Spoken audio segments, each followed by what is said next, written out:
ओम नमो भगवते वासुदेवाय। भागवत पुराण पंचम स्कंद 14वां अध्याय भवाटवी का स्पष्टीकरण।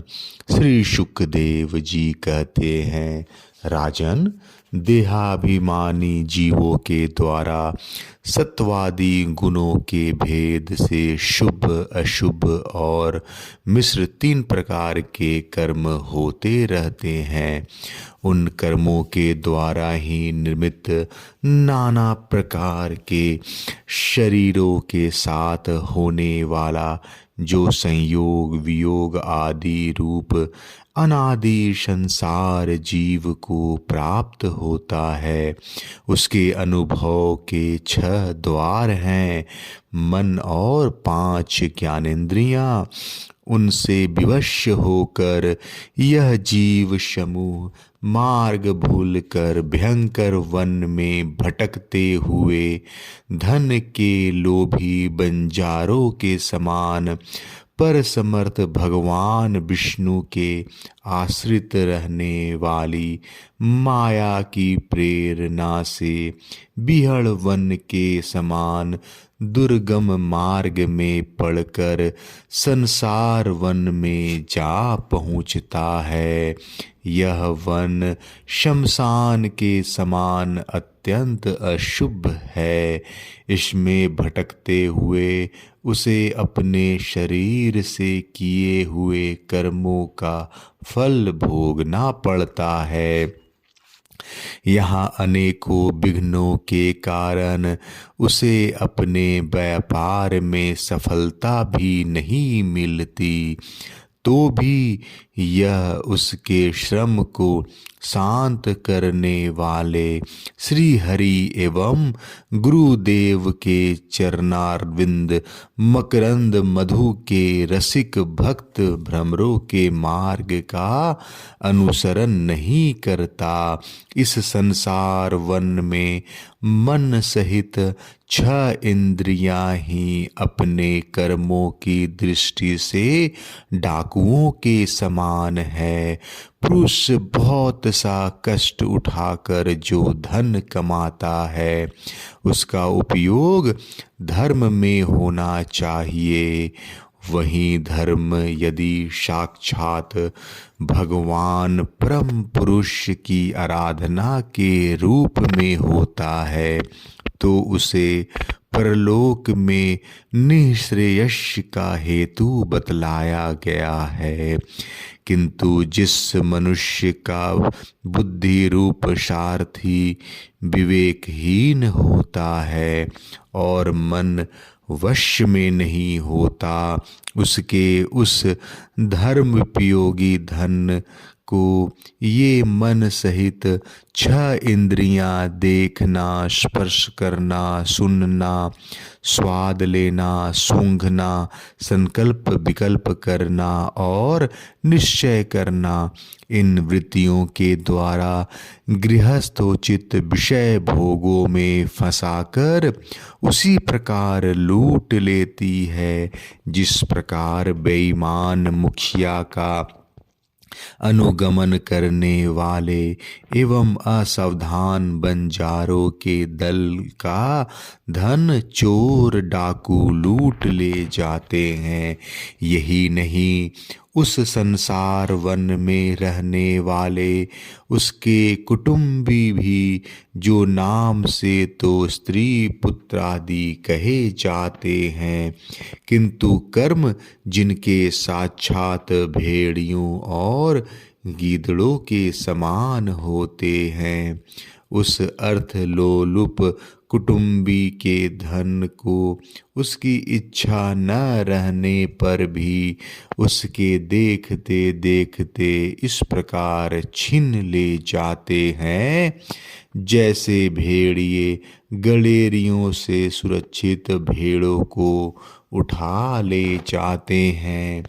जिस प्रकार यदि किसी खेत के बीजों को अग्नि द्वारा जला न दिया गया हो, तो प्रतिवर्ष जोतने पर भी खेती का समय आने पर वह फिर झाड़ झंकाड़ लता तृण आदि से घन हो जाता है।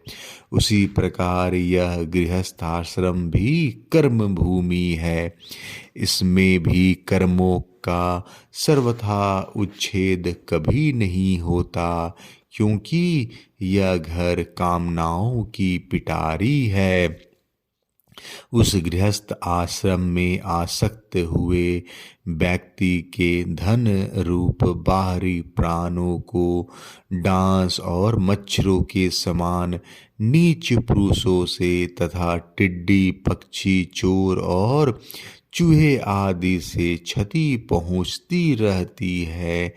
कभी इस मार्ग में भटकते भटकते यह अविद्या कामना और कर्मों से कलुषित हुए अपने चित्त से दृष्टि दोष के कारण इस मर्तलोक को, जो गंधर्व नगर के समान असत्य है, सत्य समझने लगता है।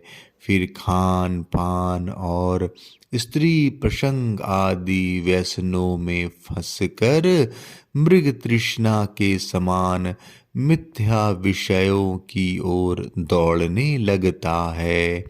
कभी बुद्धि के रजोगुणों से प्रभावित होने पर सारे अनर्थों की जड़ अग्नि के मल रूप सोने को ही सुख का साधन समझकर उसे पाने के लिए ललायित हो इस प्रकार दौड़ धूप करने लगता है, जैसे वन में जाड़े से ठिठुरता हुआ पुरुष अग्नि के लिए व्याकुल होकर उन्मुख पिशाच की अगिया बेताल की ओर उसे आग समझकर दौड़े। कभी इस शरीर को जीवित रखने वाले घर, अन्न, जल और धन आदि में अभिनिवेश करके इस संसारण्य में इधर उधर दौड़ धूप करता रहता है। कभी बवंडर के समान आँखों में धूल झोंक देने वाली स्त्री गोद में बैठा लेती है तो तत्काल रागांध सा होकर सत्य पुरुषों की मर्यादा का भी विचार नहीं करता। उस समय नेत्रों में रजोगुण की धूल भर जाने से बुद्धि ऐसी मलिन हो जाती है कि अपने कर्मों के साक्षी दिशाओं के देवताओं को भी भुला देता है। कभी अपने आप ही एकाध बार विषयों का मिथ्यात्व जान लेने पर भी अनादि काल से देह में आत्मबुद्धि रहने से विवेक बुद्धि नष्ट हो जाने के कारण उन मरु मरीचिका तुल्य विषयों की ओर ही फिर दौड़ने लगता है। कभी प्रत्यक्ष शब्द करने वाले उल्लू के समान शत्रुओं की ओर परोक्ष रूप से बोलने वाले झिंगुरों के समान राजा की अति कठोर एवं दिल को दहला देने वाली डरावनी डांट डपट से इसके कान और मन को बड़ी व्यथा होती है। पूर्व पुण्य छिन्न हो जाने पर भी यह जीवित ही मुर्दे के समान हो जाता है और जो कारश्यकर एवं काकतुंड आदि जहरीले फलों वाले पाप वृक्ष हो, इस प्रकार की दूषित लताओं और विषैले कुओं के समान तथा जिनका धन इस लोक और परलोक दोनों के काम में नहीं आता और जो जीते हुए भी मुर्दे के समान है, उन कृपण पुरुषों का आश्रय लेता है। कभी अशक्त पुरुषों के संग से बुद्धि बिगड़ जाने के कारण सुखी नदी में गिर कर दुखी होने के समान इस लोक और परलोक में दुख देने वाले पाखंड में फंस जाता है। अब दूसरों को सताने से उसे अन्न भी नहीं मिलता, तब वह अपने सगे पिता पुत्रों को अथवा पिता या पुत्र आदि का एक तिनका भी जिनके पास देखता है उनको फाड़ खाने के लिए तैयार हो जाता है। कभी दावानल के समान प्रिय विषयों से शून्य एवं परिणाम में दुखमय घर में पहुंचता है तो वहाँ इष्ट जनों के वियोग आदि से उसके शोक की आग भड़क उठती है। उससे संतप्त होकर वह बहुत ही खिन्न होने लगता है। कभी काल के समान भयंकर राजकुल रूप राक्षस इसके परम प्रिय धन रूप प्राणों को हर लेता है तो वह मरे हुए के समान निर्जीव हो जाता है। कभी मनोरथ के पदार्थों के समान अत्यंत असत्य पिता पितामह आदि संबंधों को सत्य समझकर उनके सहवास से स्वप्न के समान क्षणिक सुख का अनुभव करता है। गृहस्थाश्रम के लिए जिस कर्म विधि का महान विस्तार किया गया है उसका अनुष्ठान किसी पर्वत की कड़ी चढ़ाई के समान ही है। लोगों को उस ओर प्रवृत्त देखकर उनकी देखा देखी जब यह भी उसे पूरा करने का प्रयत्न करता है तब तरह तरह की कठिनाइयों से कलेशित होकर कांटे और कंकड़ों से भरी भूमि में पहुँचे हुए व्यक्ति के समान दुखी हो जाता है। कभी पेट की असह्य ज्वाला से अधीर होकर अपने कुटुंब पर ही बिगड़ने लगता है। फिर जब निद्रा रूप अजगर के चंगुल में फंस जाता है तब अज्ञान रूप घोर अंधकार में डूबकर सूने वन में फेंके हुए मुर्दे के समान सोया पड़ा रहता है। उस समय इसे किसी बात की सुधि नहीं रहती। कभी दुर्जन रूप काटने वाले जीव इतना काटते तिरस्कार करते हैं कि इसके गर्व रूप दांत जिनसे यह दूसरों को काटता था टूट जाते हैं। तब इसे अशांति के कारण नींद भी नहीं आती तथा मर्म वेदना के कारण क्षण क्षण में विवेक शक्ति छिन्न होते रहने से अंत में अंधेरे की भांति यह नरक रूप अंधे कुएं में जा गिरता है।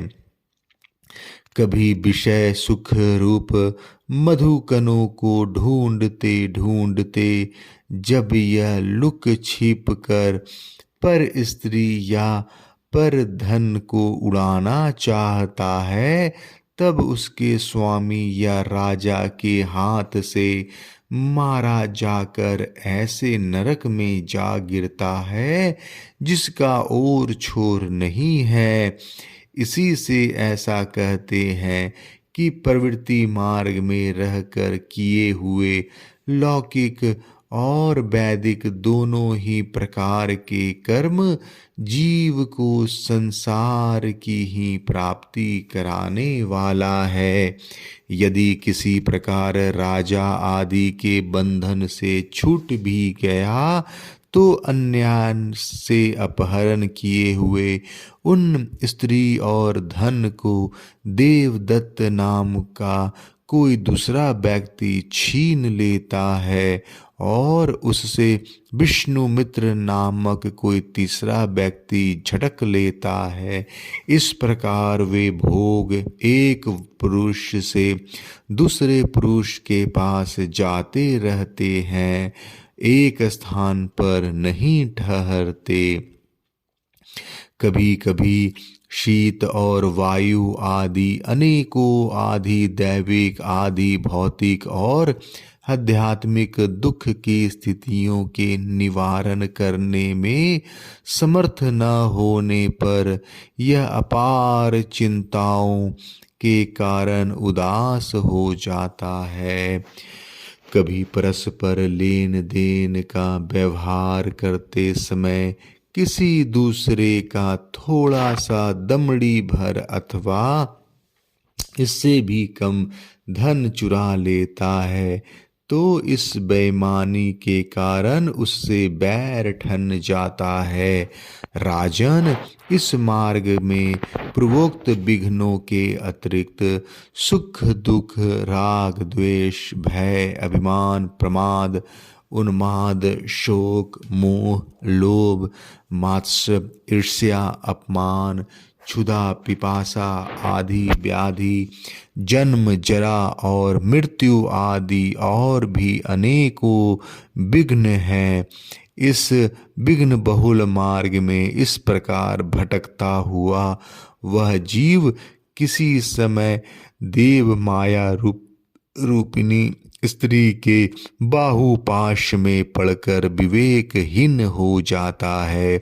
तब उसी के लिए विहार भवन आदि बनवाने की चिंता में ग्रस्त रहता है तथा उसी के आश्रित रहने वाले पुत्र पुत्री और अन्यायन स्त्रियों के मीठे मीठे बोल चितवन और चेष्टाओं में आसक्त होकर उन्हीं में चित्त फंस जाने से वह इंद्रियों का दास अपार अंधकार में नरकों में गिरता है। काल चक्र साक्षात भगवान विष्णु का आयुध है। वह परमाणु से लेकर द्विपरार्ध पर्यंत क्षण घटी आदि अवयवों से युक्त है। वह निरंतर सावधान रहकर घूमता रहता है। जल्दी जल्दी बदलने वाली बाल्य यौवन आदि अवस्थाएं ही उसका वेग है। उसके द्वारा वह ब्रह्मा से लेकर क्षुद्राति क्षुद्र तृण पर्यंत सभी भूतों का निरंतर संहार करता रहता है। कोई भी उसकी गति में बाधा नहीं डाल सकता।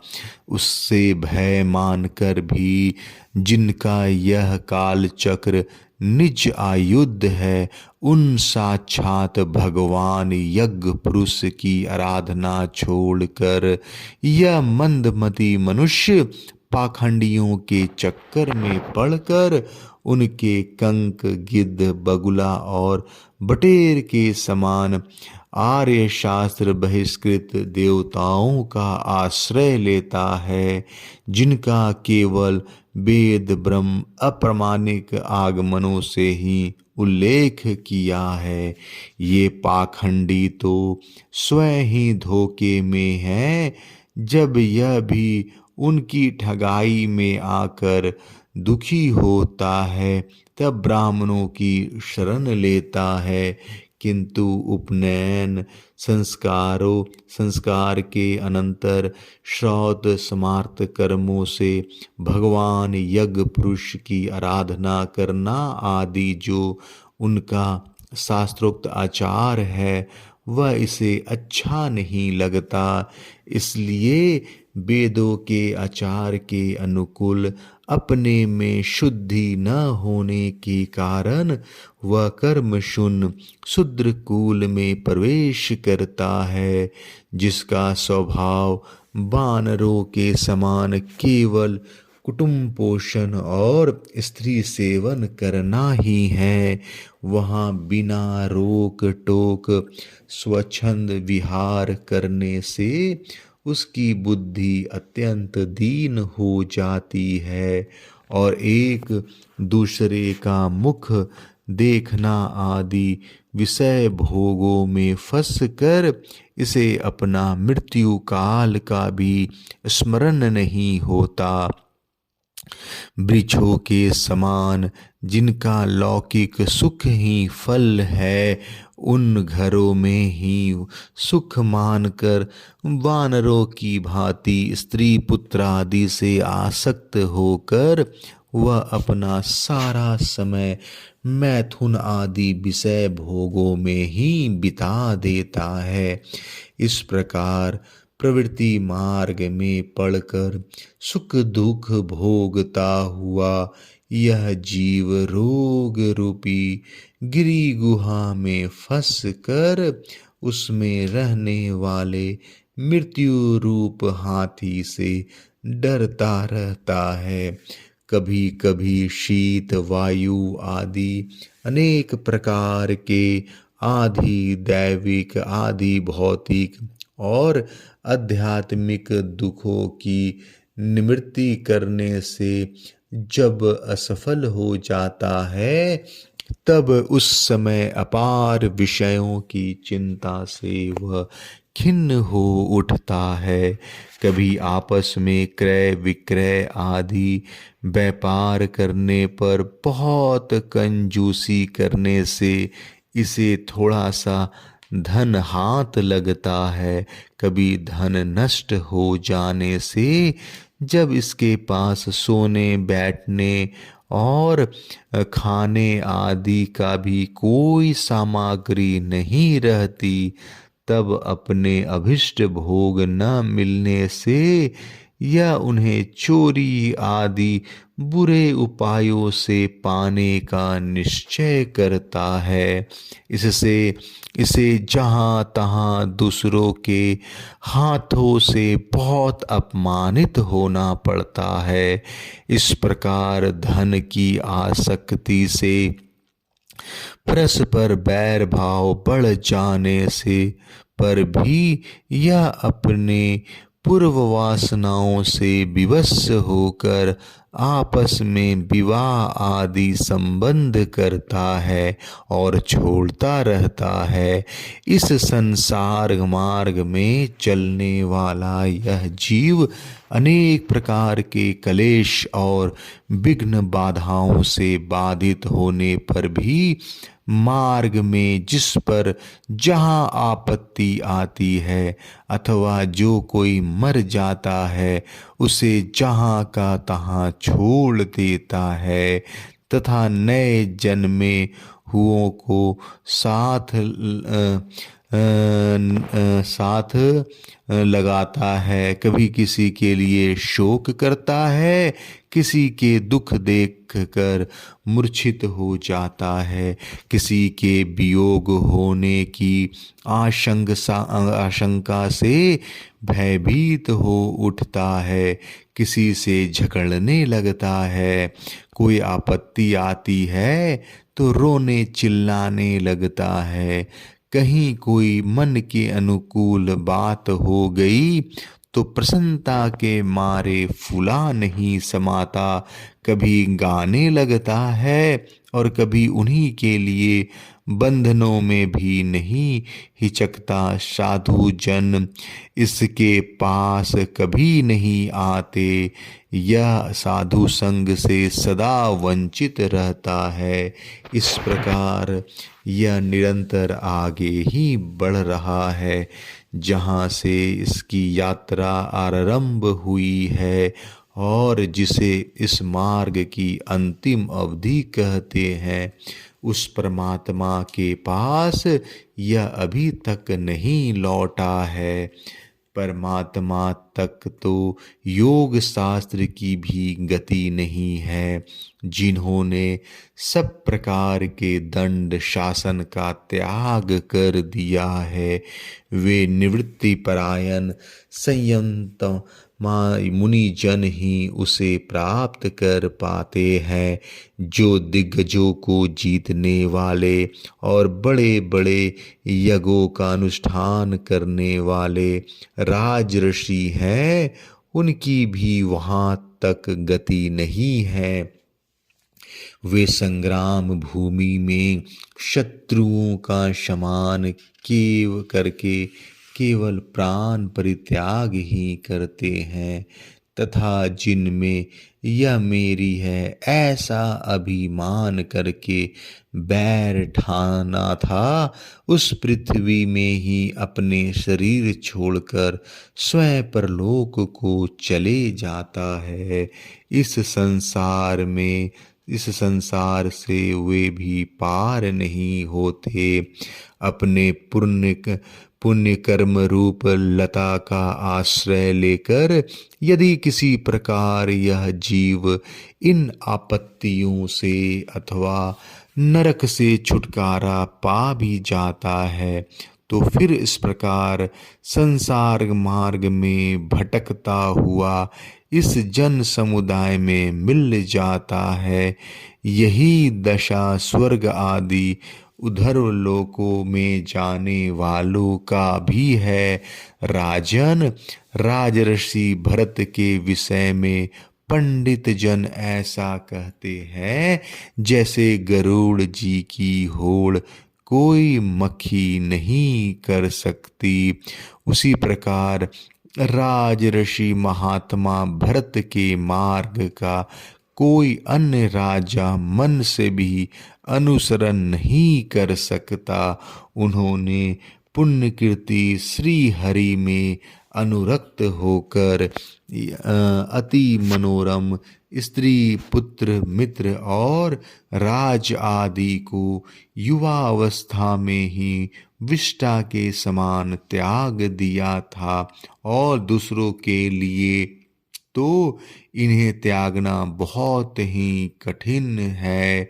इन्होंने अति दुर्जस्त पृथ्वी, पुत्र, स्वजन, संपत्ति और स्त्री की, तथा जिसके लिए बड़े बड़े देवता भी ललायित रहते हैं, किंतु जो स्वयं उनकी दया दृष्टि के लिए उन पर दृष्टिपात करती रहती थी, उस लक्ष्मी को भी लेश मात्र इच्छा नहीं की। यह सब उनके लिए उचित ही था, क्योंकि जिन महानुभावों का चित्त भगवान मधुसूदन की सेवा में अनुरक्त हो गया है, उनकी दृष्टि में मोक्ष पद भी अत्यंत तुच्छ है। उन्होंने मृग शरीर छोड़ने की इच्छा होने पर उच्च स्वर से कहा था कि धर्म की रक्षा करने वाले, धर्मानुष्ठान में निपुण, योग गम सांख्य के प्रतिपाद, प्रकृति अधीश्वर, यज्ञ मूर्ति, सर्वांतर्यामी श्री हरि को नमस्कार है। राजन, राजर्षि भरत के पवित्र गुण और कर्मों की भक्तजन भी प्रशंसा करते हैं। उनका यह चरित्र बड़ा कल्याणकारी, आयु और धन की वृद्धि करने वाला, लोक में सुयश बढ़ाने वाला और अंत में स्वर्ग तथा मोक्ष की प्राप्ति कराने वाला है। जो पुरुष इसे सुनता या सुनाता है और इसका अभिनंदन करता है, उसकी सारी कामनाएं स्वयं ही पूर्ण हो जाती है। दूसरों से उसे कुछ भी नहीं मांगना पड़ता। 14वां अध्याय समाप्त। जय श्री कृष्णा।